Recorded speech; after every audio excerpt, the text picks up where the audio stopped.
A man sits in his driveway, engine off, radio off. He has been parked for 6 minutes. He is not locked out. He is not waiting for a phone call. He is crying quietly in his own car before he goes inside to be a normal person again. This is not a rare thing. This is a Tuesday thing. He lives 20 feet from his front door. The walk takes 11 seconds. He has done the math because that is the kind of thing you do when you need 11 seconds to become someone else before you open it. Inside, there is a partner asking how his day was. There is a dog that needs to go out.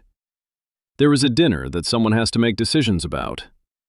None of that is the problem. The problem is that he has nowhere else to put the feeling he brought home with him. So the car becomes the room.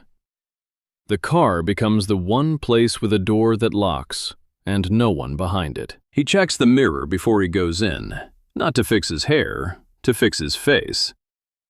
Here is what is actually happening to him, and to a lot of people his age. Nearly 40% of employees say they cried at work sometime in the past month.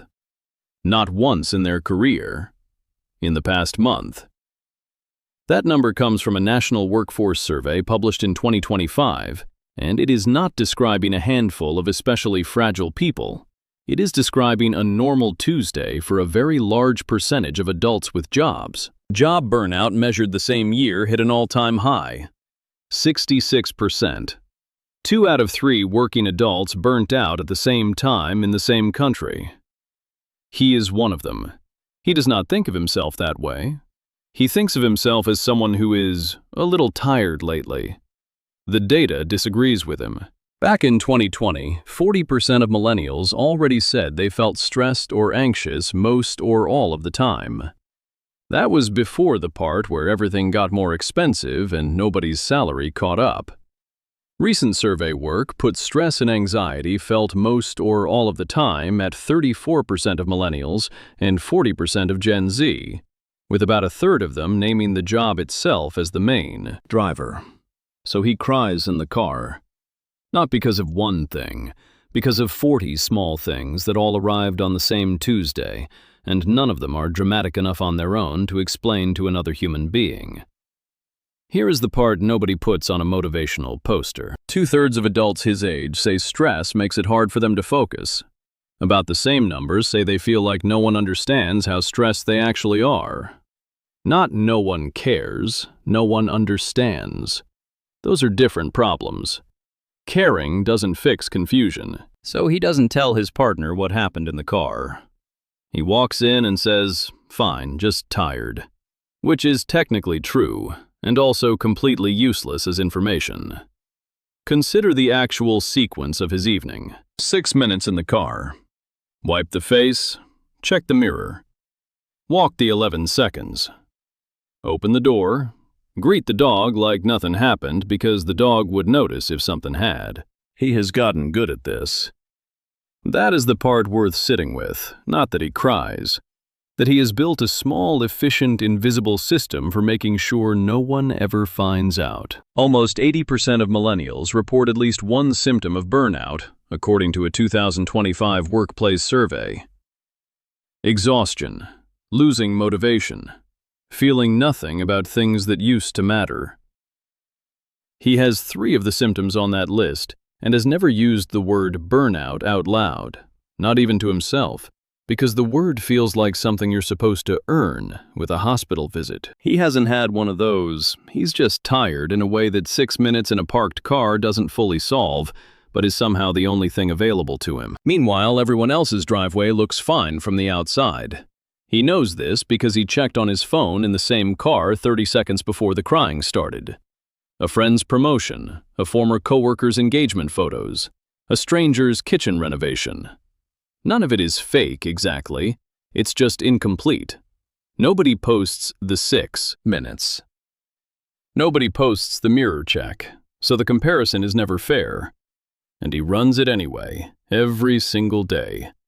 Against a version of everyone else's life that skips the part that looks like his. His parents did not do this. Not because they were tougher, because the car wasn't the only private space available to them. They had a den, a garage that was actually for hobbies, A commute that ended and stayed ended. He has a phone that follows him into the house, a job that follows him into the phone, and a driveway that is mathematically the last quiet moment of his day. So the crying isn't weakness, it's logistics. It's what happens when a person runs out of rooms to have a feeling in and finds one that happens to have 4 wheels. There is also the matter of who is watching.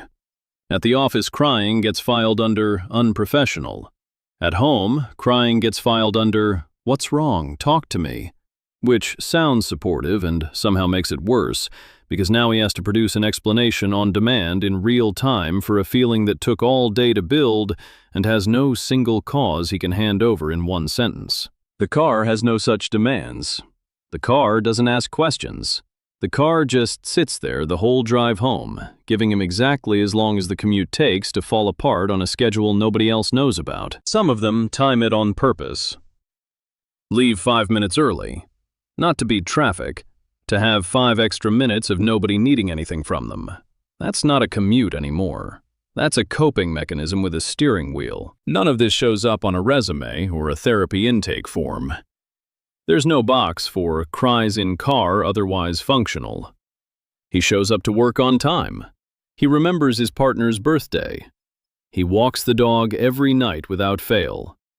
By every visible measure, he is fine. The 6 minutes are the only part of him that isn't accounted for anywhere by anyone, including himself. Financial pressure sits underneath most of it. Almost half of adults under 35 name their long-term financial future as the single biggest source of stress in their life, ahead of relationships, ahead of health, ahead of almost everything else on the list. That's not a mood. That's a math problem with no visible solution. And math problems don't go away because you had A. Good weekend. He'll go inside in a minute. He always does. The dog will be at the door. The partner will ask the question.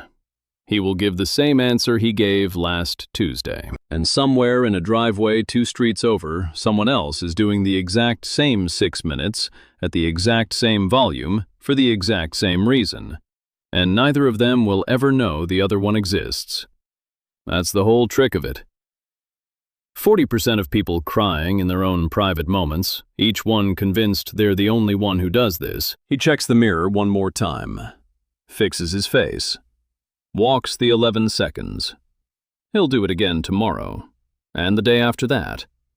Not because nothing changes, because nothing changes fast enough. Opens the door like nothing happened. If any of this landed, there's more of this on the channel.